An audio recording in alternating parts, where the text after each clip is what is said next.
Dentro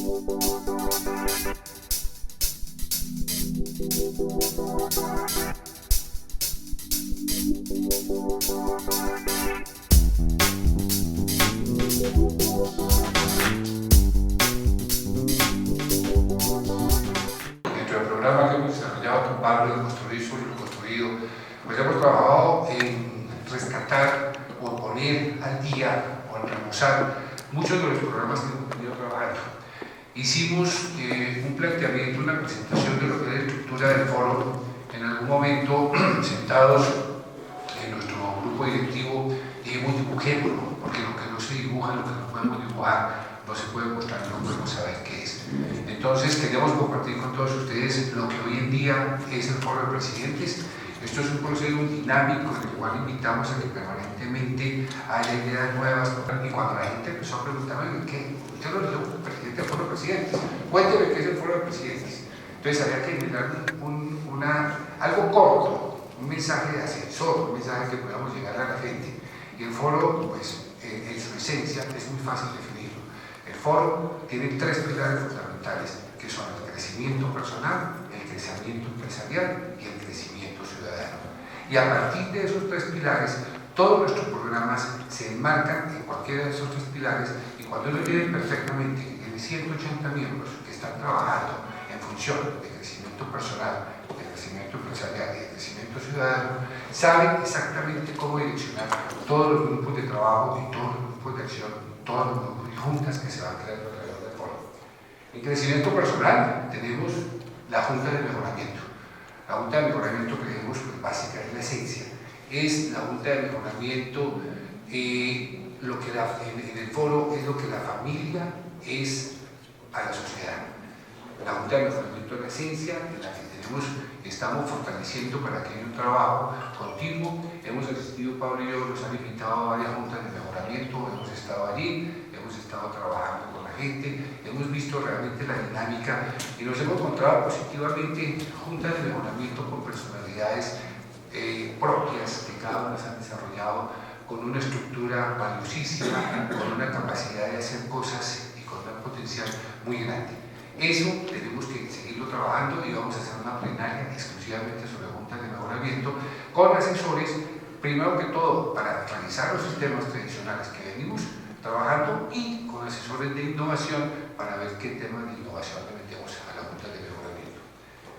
En crecimiento empresarial, pues están las plenarias. Básicamente hemos estado trabajando entre dos frentes, el tema coyuntural, el tema del país, el tema de sociedad, el tema de lo que debe hacer el empresariado respecto al país, respecto a ciudad, que es un tema que definitivamente muchos miembros del foro lo reclaman.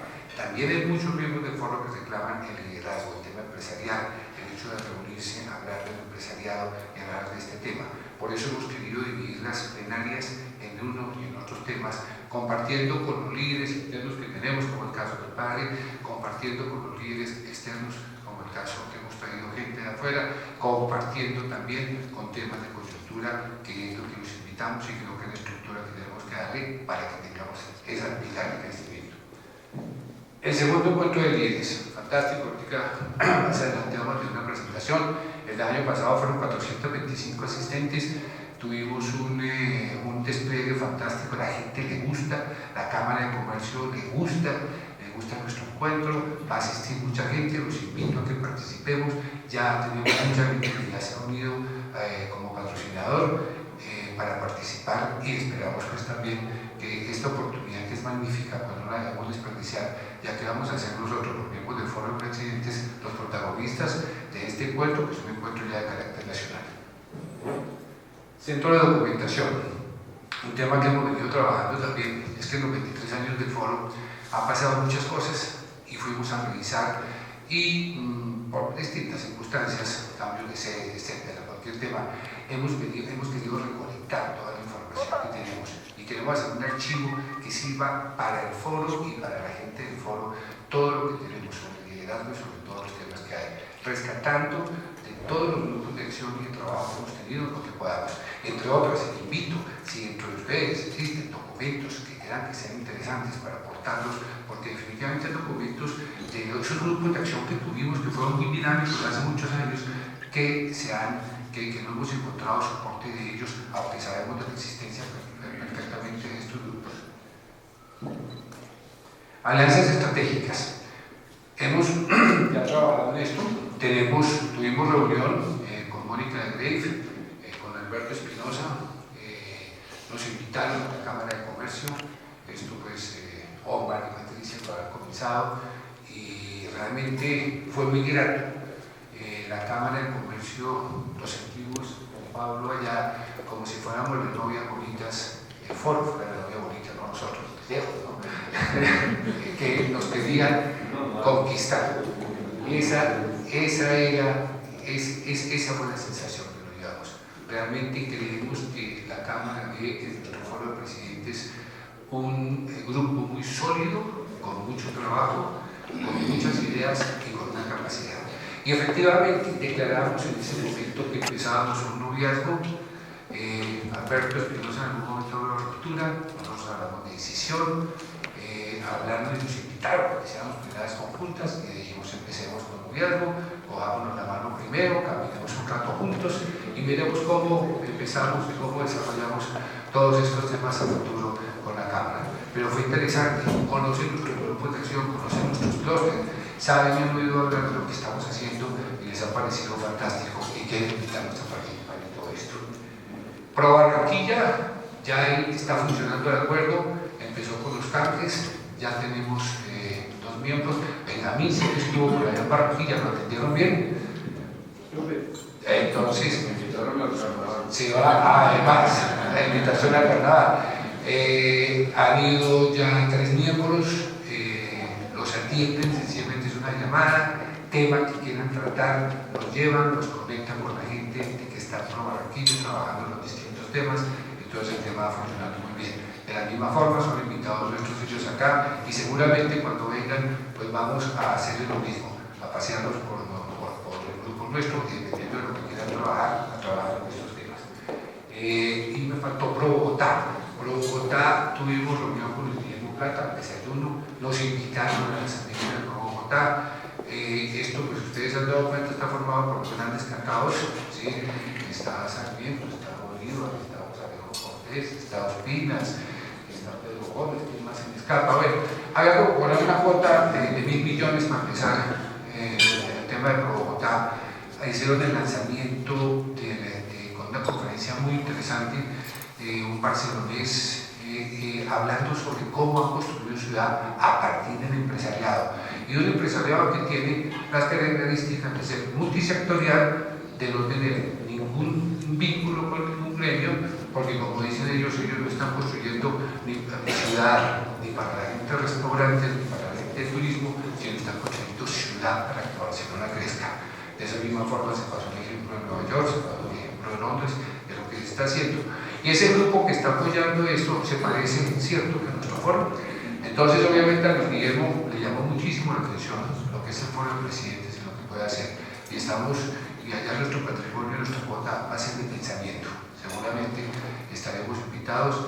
Nos preguntó sobre muchas de las cosas que hemos hecho y va a estar Luis Guillermo en el encuentro de líderes, va a ser un pequeño speech sobre el tema de Bogotá.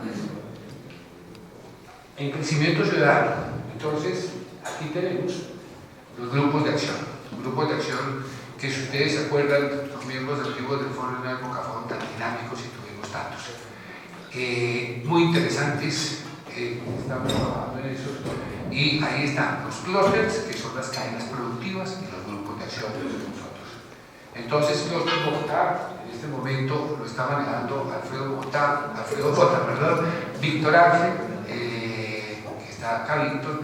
Estamos trabajando fuertemente en el tema, hemos tenido ya 4 reuniones y ya tenemos un programa para empezar a trabajar sobre eso y para sacar un producto. La invitación que yo hago y que hemos hecho en estos grupos de acción es que se genere un producto. Cuando se genera un producto, se genera una meta. Cuando se genera una meta, se genera un camino. Cuando se genera el camino, sabemos dónde debemos llegar. Entonces, finalmente, el producto sale y tiene algo que mostrar en el foro. Y creemos que la visibilidad del foro se da en la medida en que vayamos teniendo productos de estos terminados para entregarle a la sociedad. Tecnología, Patricia Rodríguez, ha hecho que venía, no lo vi por acá. Patricia pues está trabajando en el tema, ya se convocó a una reunión que de ahí salió otro grupo muy interesante y vamos a verlo porque el tema de reciclaje que había iniciado el grupo de tecnología tuvo en estos días una respuesta del Banco Mundial en el cual existe una plata para financiarlo. Ese grupo lo trabajamos acá, ese tema se lo trabajó en Clúster, ese tema se empezó a salir y ya parece que hay unos recursos que lo que tenemos que hacer es saber cómo canalizarlos y cómo hacerlos para desarrollarlos a través del foro de presidentes. Y el tema está en este momento en el Ministerio de las TICs, les ha gustado muchísimo, estamos viendo a ver qué pasa con los cambios que se avecinan en estos días, a ver quién queda y quién está, pero el tema está supra del tema de gobierno que creemos que el tema va a estar acá. Talento en TEIS, María Lucía Casas me aceptó que trabajara en el tema. El tema, la viceministra nos convoca y ella dice, a Colombia llegan 1.600 municipios caseríos, llegan redes excelentes con programas excelentes del Ministerio de las TICs y llegan y no hay quien las maneje. No hay lo que dice coloquialmente el chino, los computadores. No hay el que haga las cosas. Los alcaldes cogen los computadores que les regalan y los guardan porque de pronto los dañan los niños y de pronto los dañan los profesores o se los llevan para su casa. Entonces, aquí hay una invitación, y este es un tema que se va a todo mundial. En Estados Unidos no hay en ingeniería de sistemas de la carrera que menos está. Parece que los muchachos creen que el hecho de que saben manejar muy bien un sistema no por eso lo desarrollan ni creen la necesidad de estudiar una carrera. Y por otro lado se volvió chino los computadores, que tampoco les gusta. Entonces empezó a tener como un nivel en la empresarialidad que no era bueno para él. Entonces eso ha alejado y nos invitan a reconstruir la carrera, a reconstruir el perfil, a que definamos qué es lo que tiene que ser una persona para poder llegar a esos 1.600 sitios y poderle dar a todo el país la información que hay. Un programa fantástico, nos hablaba, un programa de cine para ciegos, colgado en la punta de la red, un programa de aprenda a manejar computador para ciegos y otro aprenda a manejar computador para sordomudos. Porque están, y esos programas que estoy mencionando están hoy en día en 1.600 municipios y caseríos y no los saben manejar, más otra cantidad de programas que el gobierno ha llegado allá. Entonces la invitación es, produzcan un resultado, produzcan cuál es el perfil de la gente, invitemos a las universidades, a que las universidades en todos los campos lleguen y generen y hagan que, porque es distinto la persona que va a apoyar en Tenjo o en Bogotá o en el caserío de 100 habitantes. Entonces son personas de perfil distinto, personas tecnológicas, personas de alto nivel que tienen que llegar a apoyar a los alcaldes en este posicionamiento del tema de llegar con toda la información. Y a través de información, pues si no que nos diga Mónica Leiva cómo es que se llega y cómo es que se educa y se dicta clases. ¿A cuántas personas de Molina? 30.000. A 30.000 personas al tiempo. Entonces eso es a través de eso. Y el gobierno nos está invitando a participar en eso. María Lucía aceptó, está trabajando firmemente con la viceministra y estamos trabajando en eso. Construcción, también, estamos andando ahorita, lo teníamos, el tema, el clúster de construcción fue creado hace 4 años, se desarrolló muy bien, después de eso pasa como con todos estos equipos, a veces se fortalecen cuando existe un programa, cuando existe algo, y hay que volverlo, estamos en el programa de reactivar. Está ahorita pasando por un periodo de hibernación, de pensamiento profundo, ¿cierto, Gabriel? Para poder sacar un producto. Responsabilidad social y empresarial, que venía hace rato trabajando con Daniel Suárez. Sí. Foro por la Paz. Así, hasta el momento es el nombre que le hemos puesto. Felipe también es el coordinador. Ya tuvimos una primera reunión y la idea es, y la inquietud es, ahorita viene un proceso en el cual los colombianos nos vamos a ver abocados de la paz. Y es un proceso en el cual pues, hay 2 temas. Una cosa es conflicto, el posconflicto y la solución del conflicto, y el otro es el tema de la paz. Y obviamente tenemos que empezar a trabajar en los dos. El tema del posconflicto, cuál es el papel del empresariado respecto al posconflicto, y el tema de la paz, cuál es el papel del empresariado, porque es que después del posconflicto vendrá la paz. Y todos sabemos los que estamos aquí que la paz no es solamente firmar unos acuerdos, sino además de eso es educación, es salud, es oportunidad de trabajo, es comunicaciones, y en eso tenemos que empezar a generarlo y a tener aquí. Hubo alguna reunión, gracias a Manuel José, nos invitó a Manuel José Rivera a una reunión con la Confederación Colombiana de Municipios, tu cuñado, bueno, tú también trabajas por la paz, en la cual se empezó con unos temas, porque la paz es un tema que aquí la sufrimos, pero no vivimos el conflicto. Por allá en los municipios sí se vive el conflicto, entonces es mucho más fácil llegar y empezar a ver qué es lo que está pasando allá, porque aquí no lo vimos por el tamaño de la ciudad, porque por allá sí hay los problemas, lo que pasa es que no alcanzamos a llegar a ellos. Fernando Hernández, estamos trabajando en el CINTAC, y esto es, después de darle vueltas, se llegó a que hay que hacer una ley marco para el manejo de todos, qué pena, voy a acelerar, una ley marco para poder tener y que todos estos proyectos produzcan un resultado. Es para enmarcar estos proyectos que llegan. Cada proyecto que se propone debe tener un funcionamiento, debe tener una reglamentación, debe tener un modelo a seguir precisamente para que ese proyecto no termine o en que se disuada el proyecto o en que el proyecto coja camino y de pronto ya no sea más del foro y sea para otra parte. Entonces, precisamente lo que estamos buscando es hacer un modelo. Fernando, estamos trabajando muy fuertemente con el liderado por él. Entonces, estoy poniendo a los líderes, pero muchos de los que están aquí están trabajando en esas mesas y de los que no están acá. Estamos haciendo ese modelo para poder llegar y generar esa práctica. Entonces, ahí ya llegamos y a cada persona, a cada producto tiene y se marca y podemos desarrollarlo. Escuela de Formación Empresarial, asociados con Occidente. No sé si ustedes vieron la convocatoria para un programa del SENA, para que mandáramos a nuestros funcionarios, a nuestros empleados, a un programa que regularmente vale 3 millones de pesos por 120.000 pesos, por 60.000 pesos, para mandar a cualquier funcionario de nuestras empresas. Con Occidente lo estamos haciendo precisamente para generarle una capacidad de hacer y una capacidad también para el empresario nuestro, un producto que nos sirva para nosotros. Daniel Suárez, en Red de Desarrollo Humano, hay un programa. Pablo está muy metido pues en todos los temas, pero en este más aún, con Daniel, porque pues es un tema también fundamental, y ese más adelante vamos a comentar un tema que estamos trabajando muy fuerte alrededor de ahí.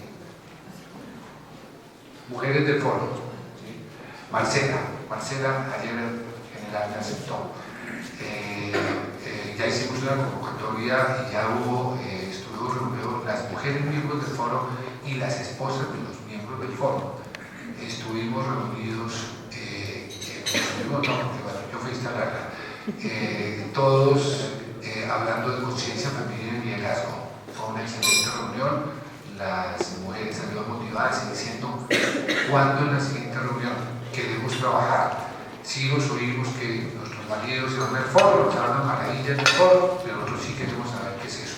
Los invito a que por favor inviten a sus señoras al siguiente movimiento.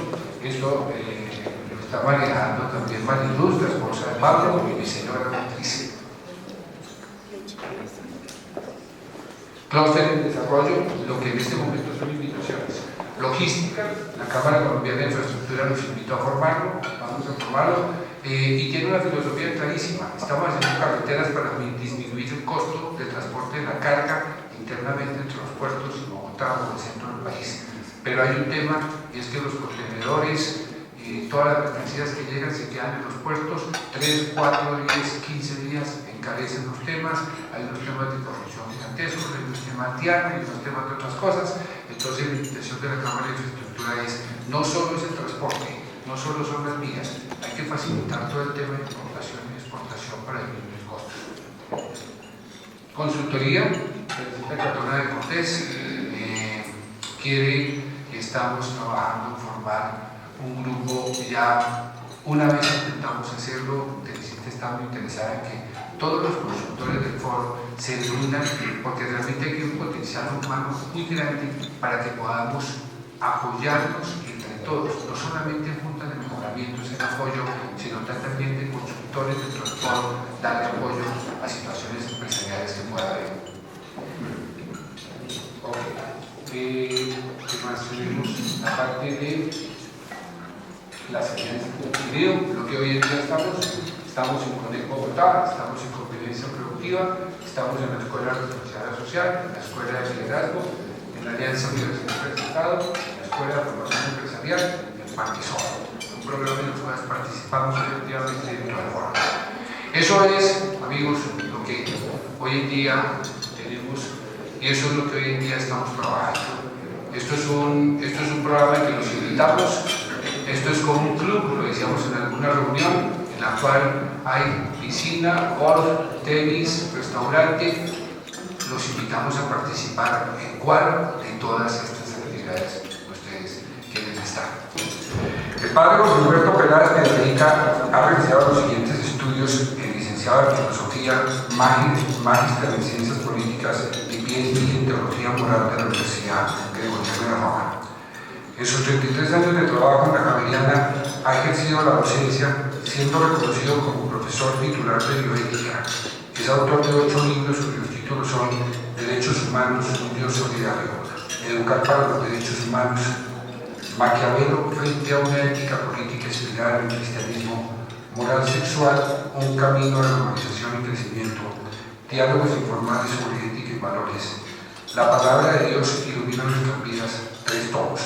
Ha escrito más de 30 artículos sobre la ética y los valores, ha participado como conferencista en numerosos congresos nacionales e internacionales. Al mismo tiempo que ha estado dedicado a la docencia, a la investigación y a la difusión de los temas éticos, ha ocupado importantes cargos directivos.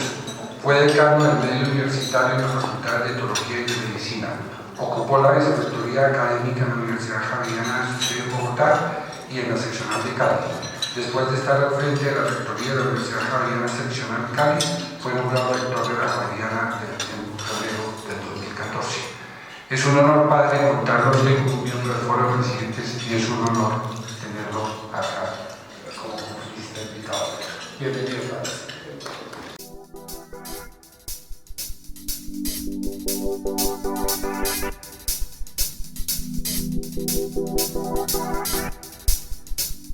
Muy buenos días para todos los presentes.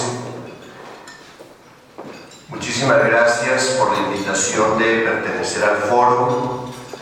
Espero muchísimo de mi junta, ese espacio de diálogo, de crecimiento, ese espacio para compartir experiencias de nuestras empresas, de nuestras organizaciones. Y les cuento que me siento muy cómodo en un medio empresarial. Durante mi rectoría en Cali, por la rectoría en desayunos de trabajo pasaron las juntas directivas de las principales empresas del Valle. Sesionó en mi despacho la ANDI, la Cámara de Comercio, era de la Junta de FENALCO. Estoy absolutamente convencido de las bondades que tiene la articulación entre la academia y el sector productivo. De modo pues que me siento en mi casa, jugando de local, y espero recibir mucho de todos ustedes de este compartir que se irá construyendo día a día.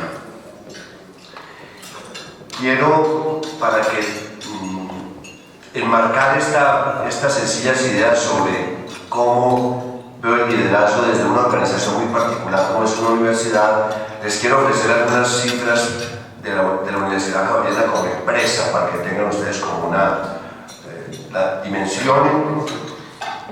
Tiene 18.000 estudiantes de pregrado y 4.000 estudiantes de posgrado. Es una comunidad de profesores de 3.000 profesores, entonces es una empresa compleja. De esos 1.300 son de tiempo completo y 1.700 son de una cátedra. Tiene 1.500 empleados administrativos y un presupuesto anual de 450.000 millones de pesos. Y miles de egresados, es decir, los stakeholders de la universidad crean un microcosmos complejo. En cuanto a organizaciones, las universidades tienen todas las complejidades que tiene una empresa de estas proporciones. Su administración tiene todas las estructuras y dependencias de las empresas, todos los dolores de la contratación, todo el problema de las retenciones, la diana encima, todos los dramas que viven ustedes los vivimos nosotros. De eso no se escapa nadie. De la muerte de la diana no se escapa nadie. Ahora bien, tenemos un producto muy particular que nos da una especificidad, y el producto es el conocimiento, generarlo y transmitirlo. Imagínense ustedes la complejidad de tener 18 facultades que son como 18 gerencias muy diversas. Entonces, la diversidad de una universidad hace tremendamente compleja su administración. Está el mundo de los médicos, absolutamente estudiosos, nerdos, competitivos, críticos, los abogados con su mundo, los artistas de pelo verde, los arquitectos de mochila. Encuentra uno todo el zoológico humano, una enorme diversidad. Cada uno de esos grupos, de esos colectivos, con sus culturas, con sus valores, con sus tradiciones, con su manera de comprender la vida.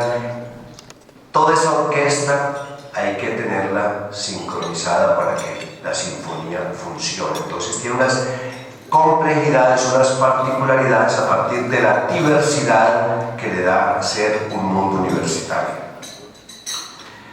En esta sencilla presentación que quiero tener con ustedes, no voy a seguir ningún modelo particular de liderazgo, ni ninguna escuela, ni ninguna teoría. Ustedes son fuertes en sus campos, conocen perfectamente bien estos temas.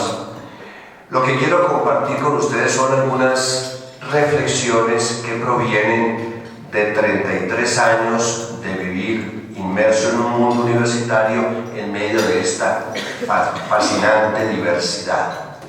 Yo diría que una universidad con 18 facultades es como un sistema solar con 18 planetas diferentes, cada uno con sus atmósferas y con sus condiciones muy distintas.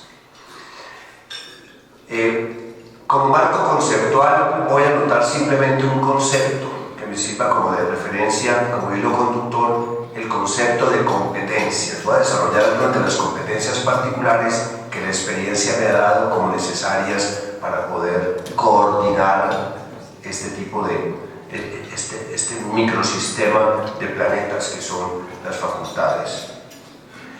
Todos sabemos que las competencias se entienden como unas capacidades o unas habilidades integrales para identificar problemas, para interpretarlos, para resolverlos con idoneidad y ética, integrando el saber ser, hacer y el saber conocer. En esta conversación con ustedes voy a referirme a 6 saberes, a 6 competencias particulares que en ese mundo de la universidad considero interesantes poner en común, que tienen mucho que ver también con la gestión del día a día de las empresas que están aquí presentes con sus presidentes. Un primer saber, obvio, pero que tiene su pimienta particular, su sabor, es el saber escoger el equipo de trabajo. Esto es elemental, pero quiero darles a ustedes algunos elementos desde la perspectiva de esa empresa llamada universidad, cuyo producto es el conocimiento.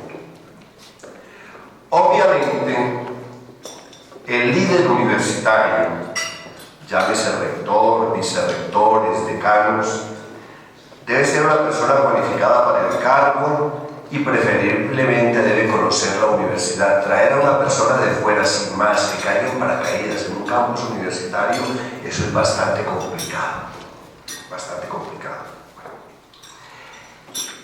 Una característica que uno debe tener en cuenta en este saber escoger el equipo de trabajo es escoger personas diversas, fundamental en el mundo universitario, y ustedes verán qué aplicación tiene para sus empresas. es fundamental que ese equipo que se construye alrededor del rector o de los vicerrectores o de los decanos expresen posiciones diversas, eso sí, siempre identificadas con los grandes propósitos misionales, identificadas con los grandes temas de la planeación. Las voces críticas, que muchas veces son incómodas para los presidentes de las empresas, para los rectores de una universidad, son absolutamente necesarias. Es peligroso rodearse de aduladores, es peligrosísimo rodearse simplemente de un grupo de amigos queridísimos, simpaticísimos, pero no se trata de eso. Equipos diversos, críticos que aporten. Les quiero contar entonces cómo es el proceso de escogencia de los directivos en la universidad, que puede ser interesante como experiencia empresarial. ¿Cómo se constituyen esos equipos? Es un sistema que combina la consulta popular y la decisión de las autoridades colegiadas y personales de gobierno. Tiene un momento democrático y tiene un momento monárquico, si se quiere. Conciliamos los dos sistemas. ¿Cuál es el momento democrático de consulta, entre comillas, popular? Se tienen reuniones amplias, por ejemplo, para escoger un decano, para el nombramiento de un decano, se reúne todo el colectivo de profesores, lo preside el rector, y ahí en esa reunión se explicitan entre todos, se construyen entre todos los grandes retos que tiene esa unidad, esa facultad, esa dependencia. Eso que se dice aquí se toma muy en serio porque constituye la hoja de ruta de esa facultad. La carta de nombramiento de ese directivo, de ese personaje, resulta de lo que se diga allí. Entonces no es simplemente juguemos a que conversemos, pues ya la carta está escrita. No, ustedes son los constructores y la hoja de ruta la trazan ustedes. Después de en ese escenario colectivo no se mencionan nombres para evitar campañas y manipulaciones. Se pide, después de esa reunión, que postulen los nombres de las personas que consideran adecuadas para llevar a cabo eso que todos han dicho. Las postulaciones son individuales, al correo del rector. No aceptamos postulaciones colectivas. ¿Por qué? Porque las postulaciones colectivas, los abajo firmantes, eso tiene mucha manipulación. Llega a la oficina del compañero, mira, firmar la carta, pues que estamos proponiendo el nombre de fulanito de tal. Somos compañeros, qué jartera decir que no, pero yo firmo. Queremos evitar ese tipo de manipulación, queremos que las personas, es una carta que se garantiza la absoluta confidencialidad, porque solamente la ve el rector y su secretario privado, ninguna otra persona tiene acceso a esa información. Tabulada esa información, se lleva esa lista al Consejo Directivo Universitario. Entonces, hasta ahí llega el momento puramente democrático. Se toma muy en serio, se llevan esos nombres a la Junta, al Consejo Directivo. Y allí se analiza desde la persona que tuvo más postulaciones, todos, y a través del diálogo con esa Junta se llega a una lista corta de 3 personas, 3, 4 personas. En esa reunión este rector preside y entonces la Junta le dice: rector, muévete entre estas 3 o 4 personas, todas ellas son idóneas, escoge, pero nos sentimos cómodos con cualquiera de esos nombres. Entonces, ¿qué hago yo?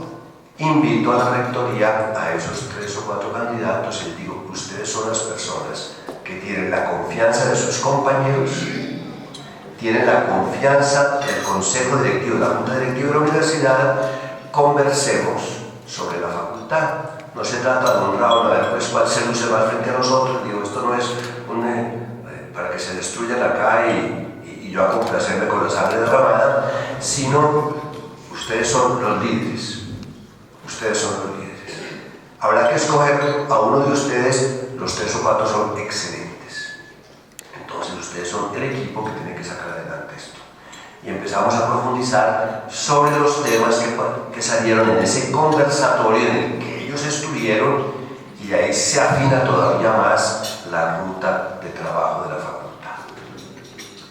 Y después se procede al nombramiento. Entonces, esa es una primera competencia, saber escoger a su equipo, tiene estas características de la cultura organizacional nuestra. En ese saber escoger a su equipo tenemos otro punto que me parece interesante compartirlo con ustedes. Ningún jefe nombra a su inmediato subordinado para evitar roscas. No queremos que llegue un decano con su cuadrilla inmediatamente. Entonces, ¿cuál es el sistema de nombramiento de los cargos? Tenemos como un piso de por medio. Entonces, si del vicerrector académico dependen los decanos, reportan a él, el vicerrector no nombra a sus decanos porque nombra a sus amigotes, no nos interesa eso. Los nombra el jefe de ese vicerrector, que es el rector, a través de este sistema que les he planteado. Como del decano dependen los directores del departamento y de carrera, ese decano no nombra a su cuadrilla, lo nombra el jefe que está inmediatamente por encima de él, conversando, dialogando, consultando. Eso tiene su sabiduría, es tratar, primero, evitar las roscas, y en segundo lugar, tratar de balancear las cualidades y las competencias que se necesitan para sacar adelante ese colectivo. Hombre, este decano tiene estas fortalezas, le falta esto, pongámosle a una persona que tenga estas características, que reequilibre y que ayude a balancear. Nos ha resultado sabio ese sistema de no escoger, de no nombrar al inmediato subordinado. Eso garantiza una objetividad y una libertad en los equipos. Primer saber, primera competencia, saber escoger al equipo. Otro punto interesante que quiero compartir con ustedes en ese liderazgo propio de nuestra cultura organizacional es saber presidir los cuerpos colegiados, saber presidir las juntas de la universidad, que son los consejos directivo, académico, en las facultades. En nuestra cultura organizacional, las políticas se toman por consenso, no por mayoría de votos.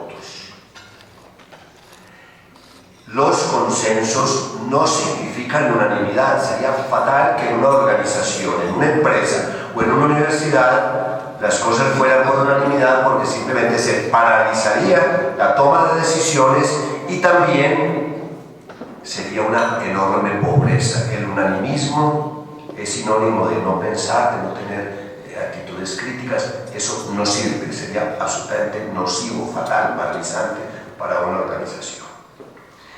El consenso consiste en estar de acuerdo en unas orientaciones macro, caminemos hacia esto, hagámoslo de esta manera, y acepta matices y acepta ciertas divergencias, pero hay una coincidencia en lo fundamental. Bueno.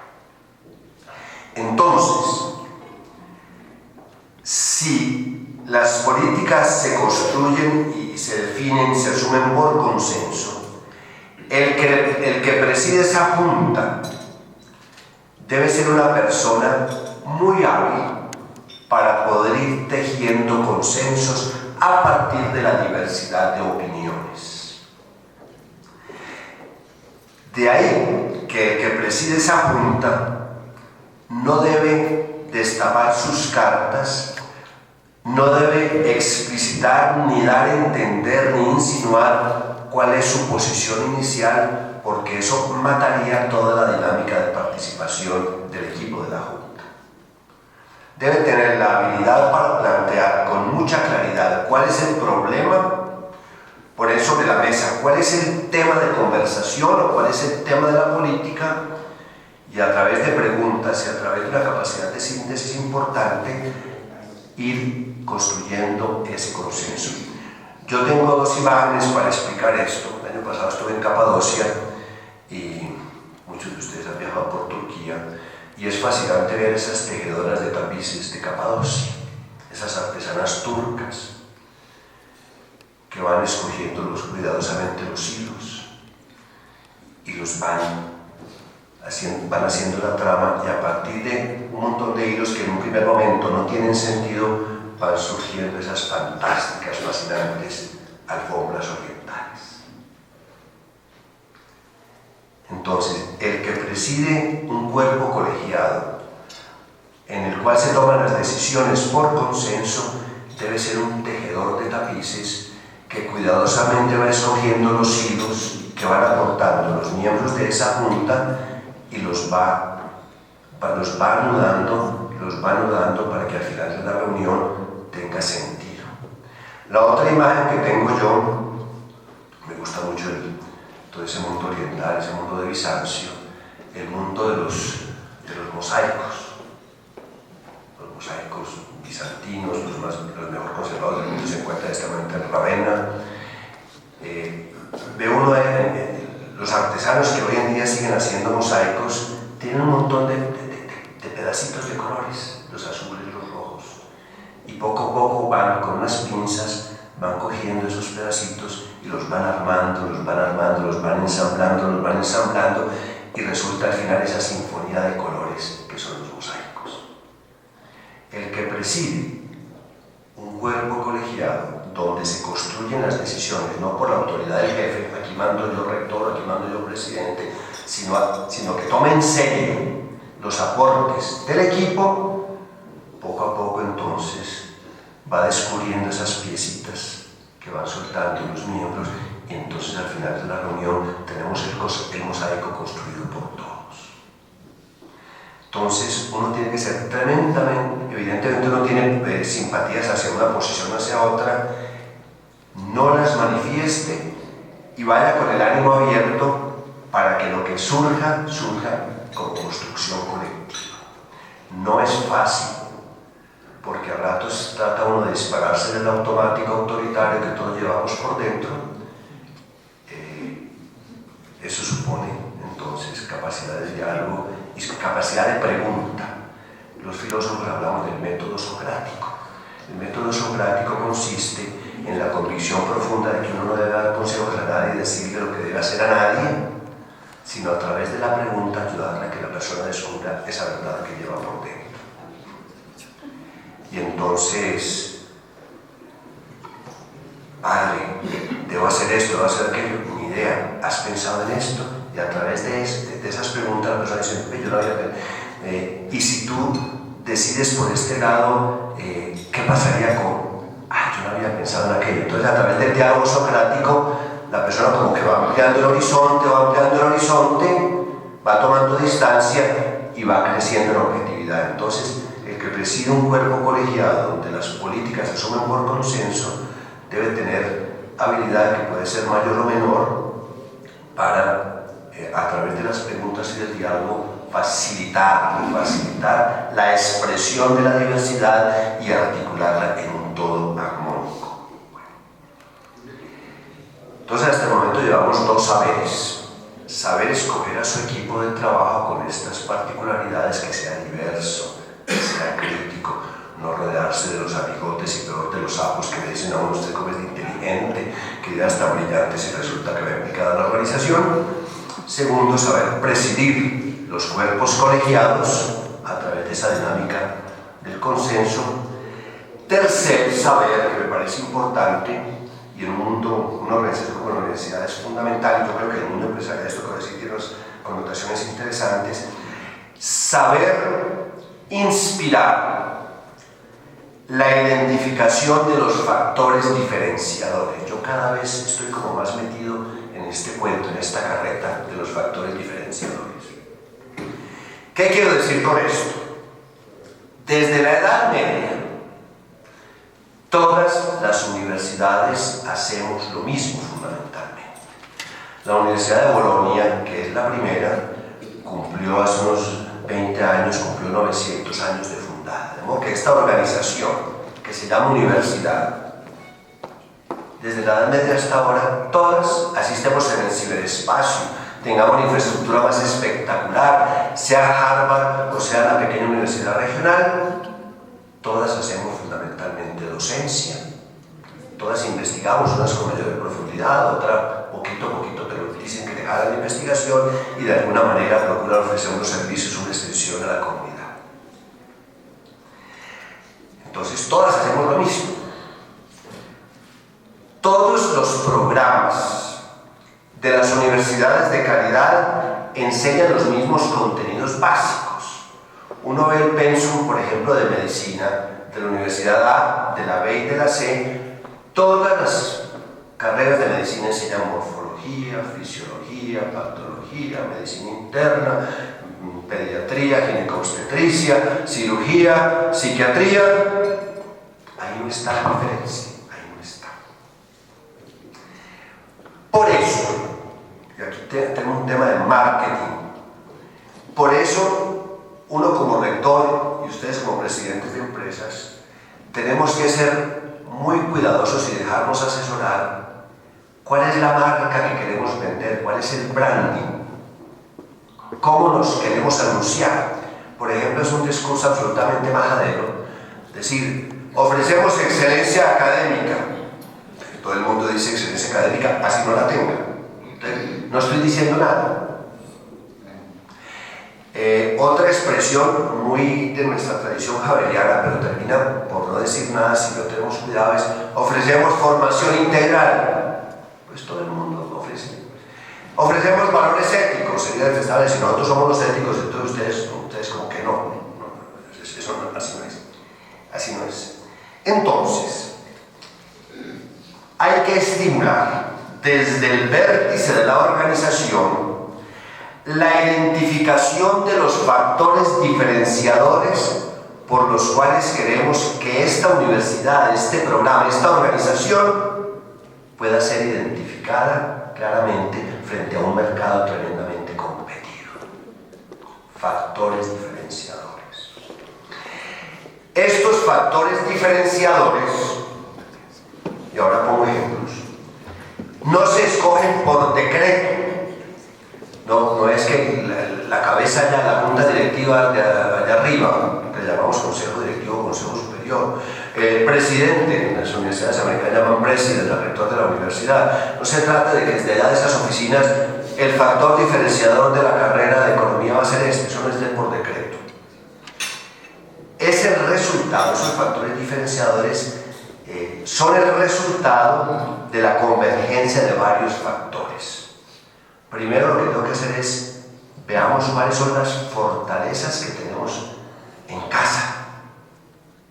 Hombre, aquí tenemos un equipo muy duro en macroeconomía, por aquí es. O somos los duros en el mercadeo, tenemos un equipo de lujo en mercadeo, por ahí es. O tenemos una infraestructura tecnológica espectacular. O tenemos, como tiene la Javeriana, un centro ático de tecnología súper sofisticada, que lo conocen algunos de ustedes, que es top en América Latina. Eso marca diferencia. Entonces, ¿qué tenemos? ¿Qué recursos tenemos? Humano y tecnológico. Bueno, entonces, y eso es lo que tenemos que proponerle a la comunidad. Es decir, miren, ustedes tienen en el menú muchas carreras de economía, sigo con el ejemplo de economía, excelentes en el país, excelentes en Bogotá, y cada una de ellas se va diferenciando. ¿Cuáles son las fortalezas que tiene el CESA? ¿Cuáles son las fortalezas que tiene la Sabana? ¿Cuáles son las fortalezas que tiene el Rosario, sus economistas y administradores? ¿Cuáles son las fortalezas y factores diferenciadores de los Andes? ¿Cuáles son las fortalezas que tenemos como Javeriana? Eso es fundamental para que el mercado pueda decir, estoy buscando un egresado con este perfil hoy, para que los padres de familia y los jóvenes también sepan escoger. Importantísima entonces esa reflexión.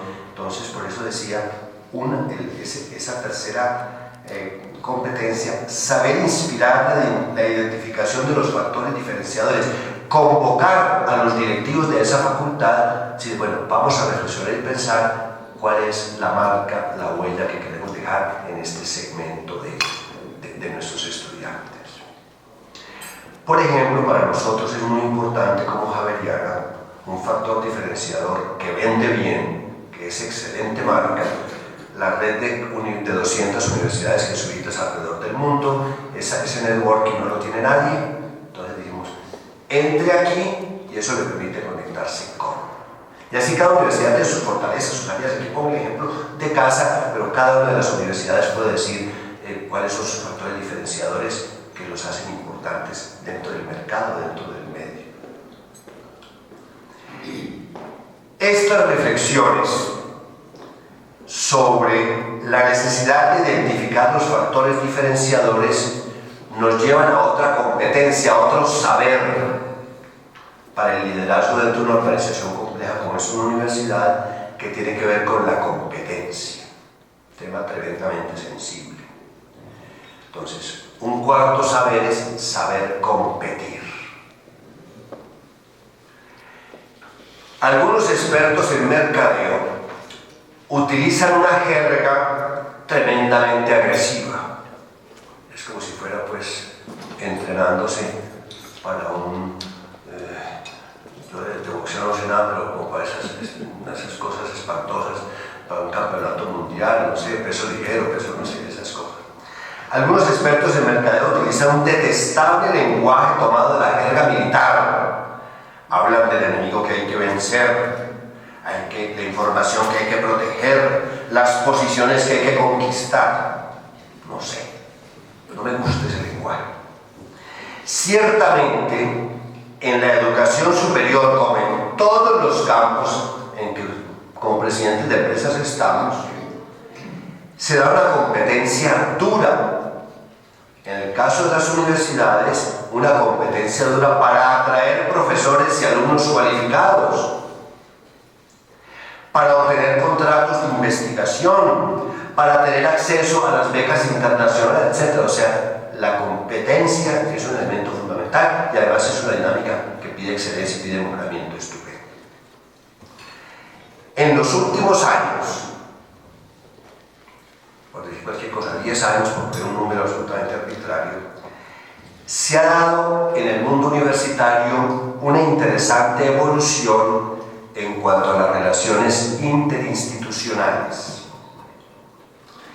Aunque competimos fuertemente en muchos campos, cada vez más las universidades colaboramos más entre nosotras.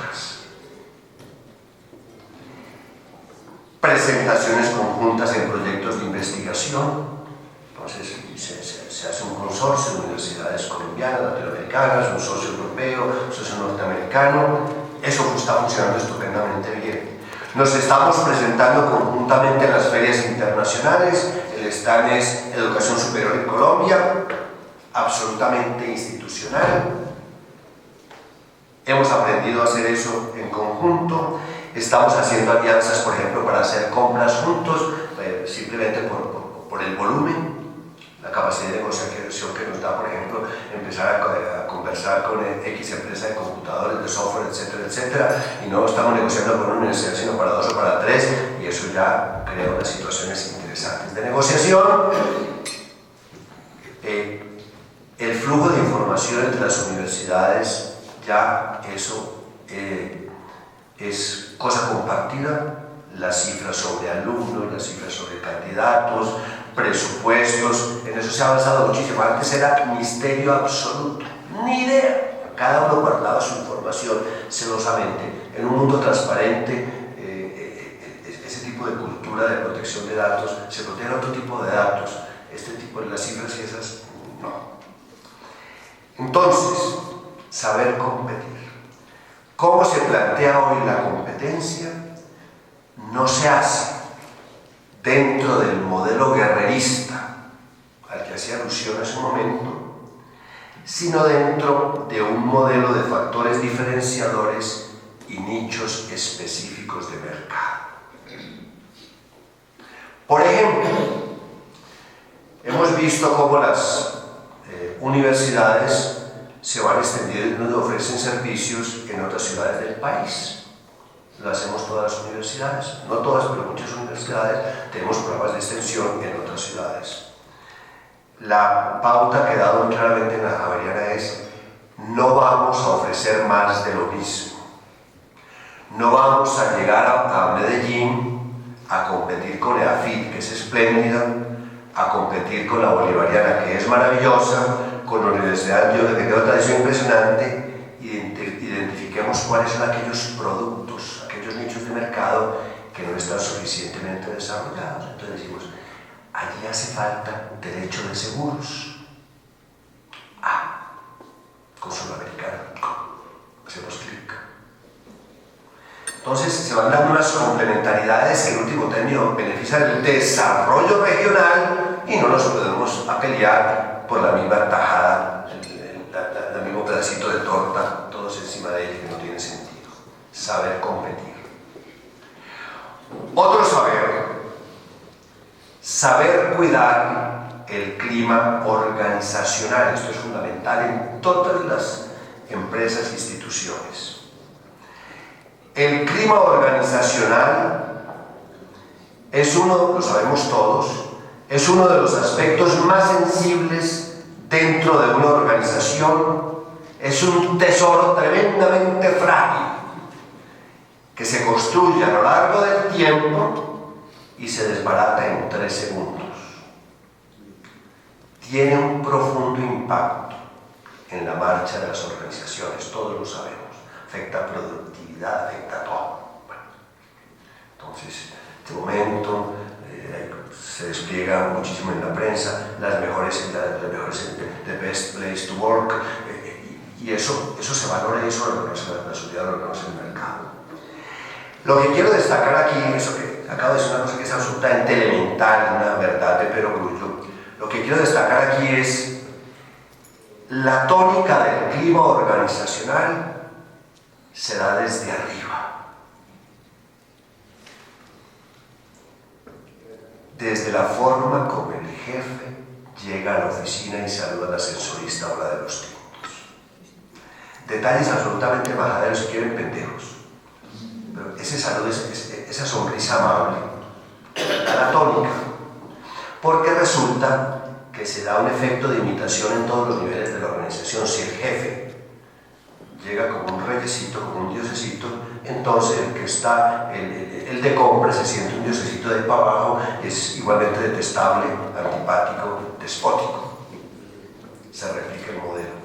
Entonces yo creo que esa delicadeza, esa finura en los comportamientos de la cúpula inmediatamente tienen un efecto cascada en toda la organización. Y esto se aplica no solamente en cosas tan simples como el saludo, el por favor, muchas gracias, cosas de simple urbanidad de Carreño, sino igualmente y sobre todo en la aplicación de las normas. Si existe una norma, son para todos. Y si existen estas políticas de sanciones, son para todos. Y si el vicepresidente de la compañía o el vicerrector, en mi caso, para todos. Entonces se da una tónica: esto es en serio, no hay discriminaciones, no hay diferencias antipáticas, jugamos todos con las mismas reglas, y esa tónica se da desde arriba. De ahí la importancia que se dé la tónica en términos de respeto, justicia, reconocimientos, participación, etc. El clima organizacional resulta de todas esas actitudes que se van generando en el día a día de la organización. Y esto tiene otra consecuencia para presidentes y directivos altos de las organizaciones. De ahí la importancia que tiene que creemos desde el vértice de las organizaciones, desde la cúpula, las condiciones para que se pueda medir el clima organizacional de manera objetiva y sin temores. Mata la medición, los estudios de clima organizacional, que se llegue a filtrar: es que en esta dependencia, en compras, allá fulanito de tal, 2 personas dijeron que el jefe era detestable o era atravesado. Eso mata, porque la próxima consulta sobre clima organizacional nadie va a opinar, porque se sintieron denunciados, puestos en evidencia, y es como dar una patada a la lonchera, como se dice de manera coloquial. Entonces, hay que crear unos mecanismos que le den credibilidad a la medición del clima, garantice la confidencialidad de la información y la gente sepa que después de la medición sí pasan cosas. Y el sí pasan cosas yo prefiero enfocarlo no como medidas punitivas, sino como políticas de mejoramiento. Entonces, nos hicieron esta encuesta, nos pudimos expresar con libertad y resulta que aquí se están mejorando las cosas y tomaron en serio y se han hecho los correctivos, etcétera, etcétera. Bueno. Y llegó un último saber, para que empecemos a conversar sobre esto. Saber respetar y promover la diversidad dentro de la organización. Como lo insinuó al comienzo, en una universidad cada facultad es diferente en sus metodologías, en su lógica, en sus sensibilidades, en sus vestimentas, en su manera de ver la vida, y lo mismo podemos decir a las organizaciones. Tenemos por segmentos, los que están en la bodega son distintos, no sé, cada uno de ustedes sabe perfectamente cómo es la estructura de sus organizaciones. Entonces, es muy importante que desde la cúpula de las organizaciones valoremos esa diversidad y evitemos comparaciones que generen rivalidad entre ellas. Valoremos esa riqueza de allá y no establezcamos en las competencias. En ocasiones es interesante poner a competir por logros, etc. Eso está bien, pero hay otro tipo de comparaciones absolutamente antipáticas y odiosas que en vez de favorecer el clima de colaboración van creando como resentimientos y fracturas dentro de la organización. La habilidad entonces del jefe, del líder, está en lograr que cada unidad, en su particularidad, se identifique con los grandes propósitos de la organización, se identifique, se apropie de los objetivos de la planeación institucional y el jefe logre que esa diversidad se articule y apunte y se dirija hacia esa meta común. Es muy peligroso, con esto quiero explicar lo que estoy diciendo, es muy peligroso que se generen subculturas al interior de las organizaciones. Es que como nosotros somos diferentes, entonces resulta, y a mí en la universidad lo siento, no es que como nosotros los abogados somos diferentes, entonces quien tiene que borracho aparte, y los médicos, todos son diferentes, todos se sienten diferentes. Y nosotros los científicos, los doctores en biología, que estamos allá dedicados a la biología molecular, entonces tenemos que ser evaluados distinto y tenemos un régimen laboral distinto. Entonces,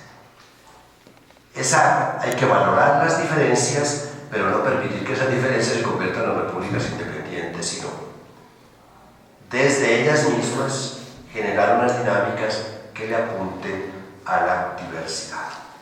Entonces, sintetizo lo que he querido compartir con ustedes. Desde una experiencia de liderazgo en una compleja organización como es una universidad, ya que hay varios líderes universitarios, muchos de ustedes tienen experiencia docente, son altos directivos, presidentes de empresas, pero al mismo tiempo les gusta la docencia. Hay una serie de saberes interesantes. Un primer saber escoger el equipo, un segundo saber percibir los cuerpos colegiados, un tercer saber inspirar la identificación de los factores diferenciadores, un cuarto saber competir, un quinto saber cuidar el clima organizacional y finalmente saber respetar y promover la diversidad dentro de las organizaciones.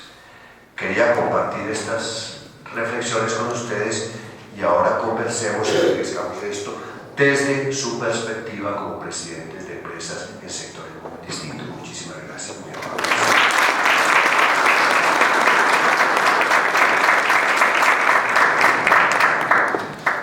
Me queda una pequeña inquietud porque primero se refiere a escoger los equipos. Pero con esa metodología que usted nos cuenta de que uno nunca escoge el directo, sino por escalando, digamos, los rangos. Con un mezanín. Me suena como un poquito contradictorio porque a la larga pues, no estoy yo escogiendo mi equipo, sino que alguien me lo está escogiendo. Sí, porque si hay incompatibilidad cortocircuito, pues eso frenaría, sería poner un palo en la rueda. Entonces se escucha su concepto, pero ese concepto que se toma muy en cuenta se articula y se suma con los otros conceptos, de tal manera que no sea el determinante. Pero sí la compatibilidad es fundamental, porque qué tal pues con una persona ya, y con esta persona, yo hace 5 años tuve un agarrón espantoso, o estábamos en otra empresa, estábamos en otro escenario, y definitivamente aquí hay químicas que no. Bueno, pues entonces, se oye, pero no es definitivo, o sea, sí. Diría también una pregunta que a mí me parece que es la que hace diferenciación en lo de los equipos y el líder que escoge su equipo, y es la pregunta de ¿para qué tengo este equipo y no otro? ¿Por qué este equipo me acompaña y no otro? Que creo que es donde esa escogencia que usted menciona tiene, o esa forma de conformar esos equipos tiene un sentido, aunque no sea siempre el que yo quiera, pero sí mi claridad frente a para qué los necesito, por qué quiero que ellos me acompañen. Añadiría lo siguiente, complementaría, la planeación ahí juega un papel fundamental. En esta etapa de la organización, con estas metas, para lograr estos objetivos, ¿cuál es el perfil? Entonces los perfiles van cambiando, Puede ser en un momento determinado. Yo necesito, por ejemplo, la Facultad de Enfermería, nuestra, 45 años formando magníficas enfermeras, pero resulta que ya el perfil de las candidatas y candidatos a la Facultad de Enfermería no es el que hace 20 años. El mercado no distingue entre la enfermera jefe y la auxiliar. Entonces, ¿qué es la enfermera? ¿Qué estatus tiene? Entonces, frenamos durante 6 meses la admisión, vamos a repensar la carrera, se tomaron las medidas muy importantes. Y ahora, ¿cuál es la decana?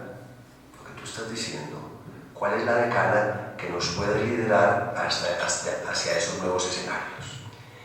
Entonces, el perfil de la enfermera hoy es completamente distinto, es un ejercicio de enfermería más cercano a las artes liberales, es una enfermera con un perfil de emprendimiento, que pueda tener atención domiciliaria, pero que tenga su empresa, es el acompañamiento de los ancianos, que pueda ofrecer un servicio de hospital de día porque la abuelita está y todos los hijos trabajan y no hay quien atiende, entonces que vaya a su casa. Son otros perfiles diferentes de la enfermedad tradicional de hace 20 o 30 años en el hospital, vestida con su cofia blanca, que llega a cambio de turno a las 7 de la mañana. Entonces, para esos nuevos escenarios, esos nuevos perfiles profesionales, necesitamos unos líderes con perfiles diferentes, de modo que está muy enriquecedor su aporte. Siempre me ha llamado la atención ver cómo es la sucesión de liderazgo en los altos cargos de la comunidad. ¿Sí? Yo siempre veo que los provinciales después pasan a ser rectores de los colegios. ¿Sí? Que el rector de la Universidad Javeriana pasa a unos cargos, digamos, en la jerarquía, por lo menos en el papel de inferior rango. ¿Cuál es el sentido? ¿Quién lo lidera? ¿Cuál es el criterio? Entre nosotros hay una absoluta libertad, es delicioso, es una enorme libertad. Hoy estoy aquí y mañana estoy en cualquier lugar del mundo. El rector de la Javeriana anteriormente era el padre Joaquín Sánchez, ahora va a Bucaramanga, rector del Colegio Verbo, es estupendo, es un hombre sabio y maduro que tiene una experiencia educativa, entonces toda esa experiencia se sale, hombre, irme para Cali, de rector del Colegio Verbo, antes a rector de la Javeriana, no, feliz de la vida, ¿no? Entonces eso nos da una movilidad y permite a los jefes mover sus recursos de acuerdo con las necesidades con una gran libertad. Sí, pues es como parte de nuestro ADN de cultura organizacional, esa movilidad. Sí. Entonces lo que se piensa es cuál es la persona para en este momento, independientemente de dónde estaba antes. Sí. esto que usted nos contó es lo mismo que ojalá tan sabiamente viviéramos en nuestras organizaciones todos los días, porque realmente es la forma de tejer, como dijo usted, empresa. Y esto es algo. Yo vuelvo un poquito al tema del papel del empresariado en la gobernabilidad y en el desarrollo del país, en el desarrollo de ciudad, en el desarrollo ciudadano. Y vemos que hay situaciones en las cuales los funcionarios públicos que hacen las cosas bien, de pronto son castigados, no sé si justamente, pero desmotivan la participación del empresariado en la función pública. Y veo uno en el tema con el funcionario público, cómo no hay un escalafón, cómo no hay un tema también que sea parte del liderazgo. Entonces yo pensaba ahora en la inquietud de cómo podemos hacer para que todo esto, en algunas organizaciones públicas sí uno ve qué pasa, de muy alta jerarquía, donde se trabaja con nichos de mercado, donde se trabaja con competencia, donde se trabaja con sacar factores diferenciadores, donde se trabaja con hacer más eficientes las organizaciones. Pero desafortunadamente no es el conjunto de roteo que hay ahí. Yo sé que usted tuvo experiencia con lo que nos contó con las empresas también públicas en Cali. ¿Qué mensaje podríamos tener de poder aportar todo esto que aplicamos a nivel privado en una empresa tan gigante como esta que usted maneja y que podamos influir en el sector público para que el país tuviera mucho más desarrollo? Uno de los graves errores, y se los decía a mis amigos empresarios en Cali, que pudo tener la clase dirigente en el Valle, a diferencia de otras ciudades del país, es que la clase dirigente le dio la espalda a lo público y dejó lo público en manos de los que sabemos. Y cuando abrieron los ojos, estaban absolutamente tragados de la tierra.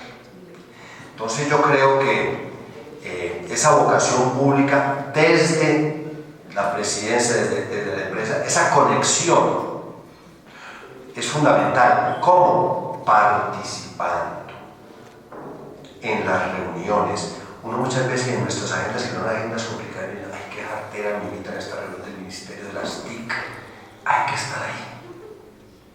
Qué jartera en esta reunión hay que estar allí, porque si no estamos nosotros, están los que sabemos, los que les fascina viaticar, los que están pensando en el CBY, los que...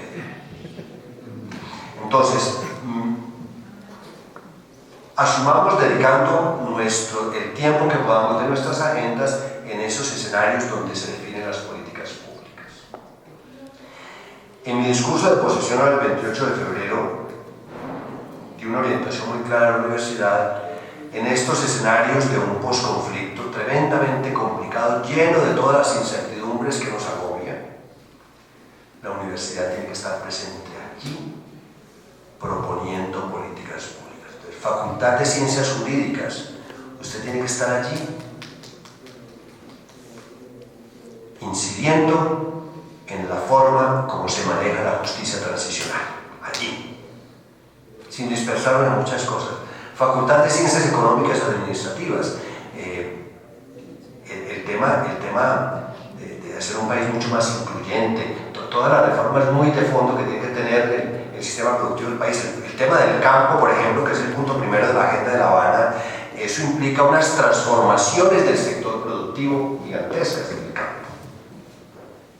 Aportemos a las universidades de excelencia, aportemos a la formulación de políticas públicas de tal manera que la producción del país se oriente en términos de ser más competitivos, más eficientes, más incluyentes.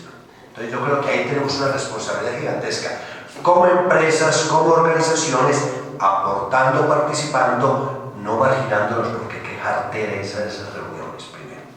Segundo, estamos tremendamente angustiados con los resultados de las pruebas PISA. Y cuando se comparan nuestros niños, nuestros jóvenes con los de Shanghai, con los de Singapur, etcétera, etcétera, el día y la noche. Miren, yo creo que hay, y eso lo he asumido yo como rector y como universidad con mucha seriedad, y estamos empezando a generar unos espacios.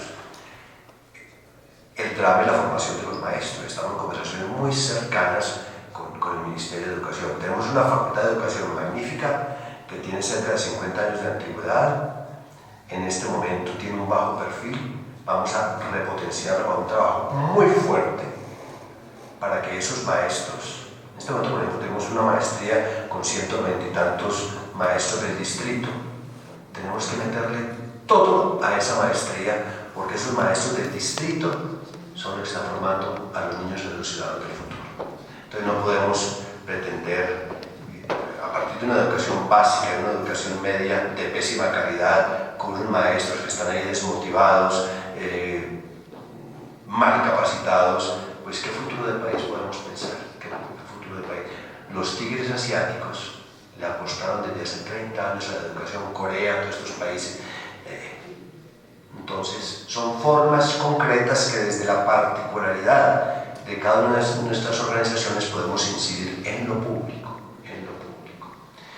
A mí me parece, por ejemplo, muy interesante, estoy en el Consejo Privado de Competitividad, los aportes que desde el Consejo Privado de Competitividad se le hacen al gobierno para ser un país competitivo. Entonces, críticas, propuestas de políticas públicas, en esos escenarios donde se toman las decisiones, donde se trazan las políticas, ahí tenemos que estar.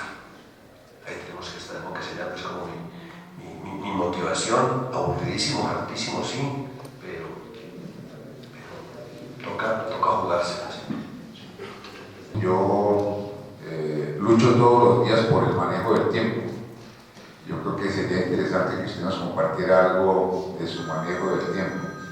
El tiempo familiar es un reto para un empresario todos los días. Yo lidero una docena de organizaciones en mi vida diaria y tengo que estar en todas partes. Eso me parece como a todas sus facultades, etcétera. Y pues obviamente yo no puedo delegar que atiendan a mi esposa. Sería fatal esa delegación. Hay cosas que uno no puede. Y la dirección de indicadores es peor.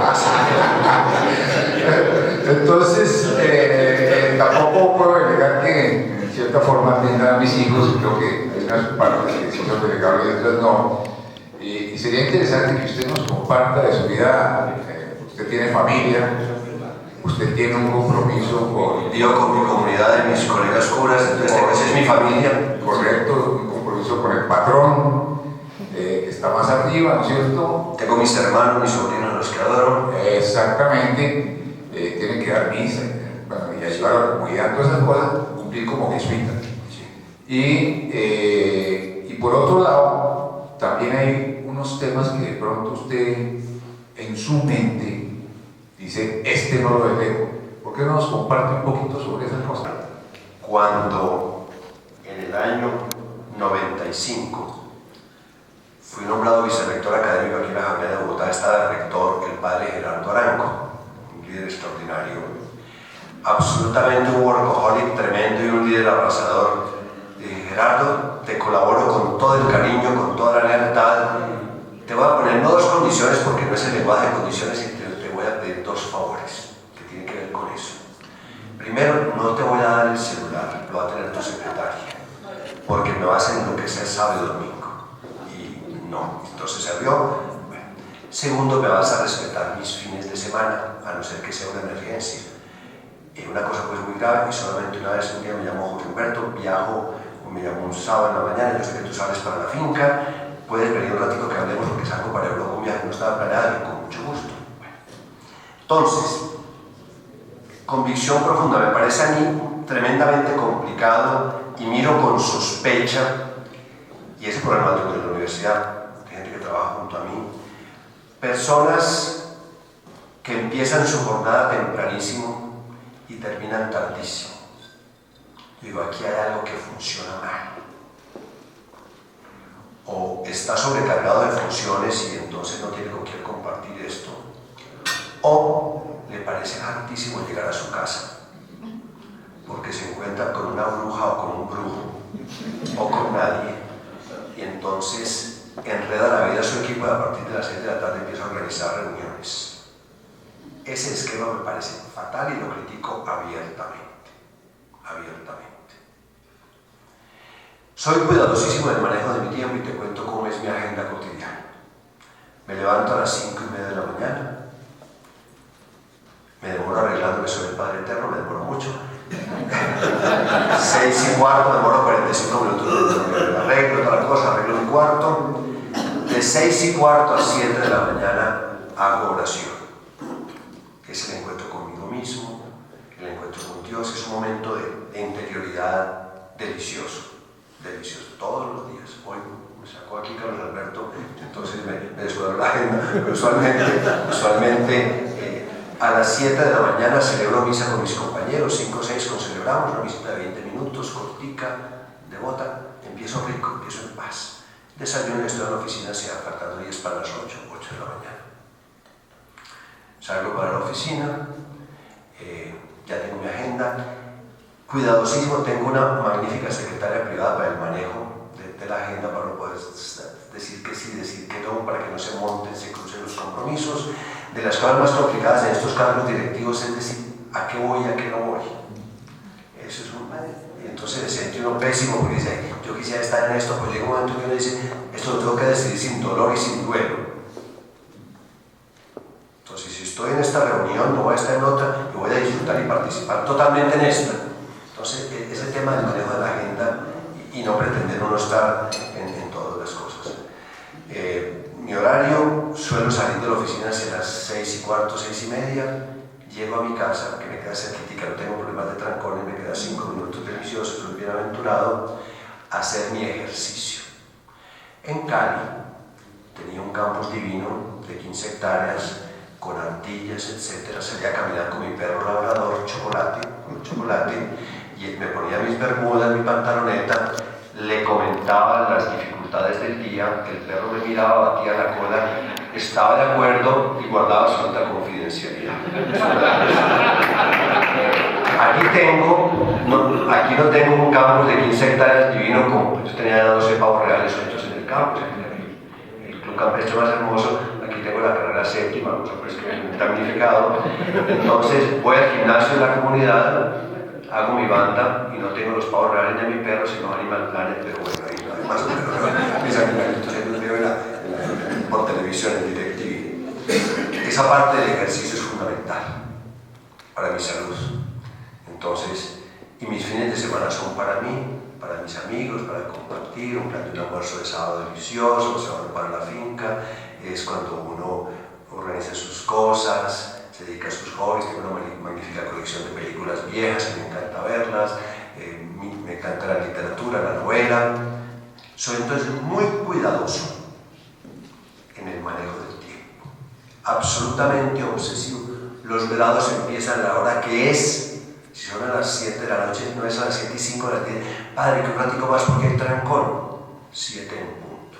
Como decía el otro, en mi casa todas las noches se hace el amor. A las 7 de la noche esté yo o no esté. Entonces empiezan los velados a las 7 de la noche en punto. Que falte el vicerrector tal, lo siento. Entonces va quedando en esa cultura.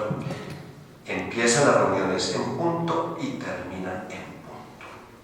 Entonces son como pequeños tips, pero ese respeto de la vida privada de las personas, reuniones sábado, domingo, invadir la privacidad de la gente me parece absolutamente detestable.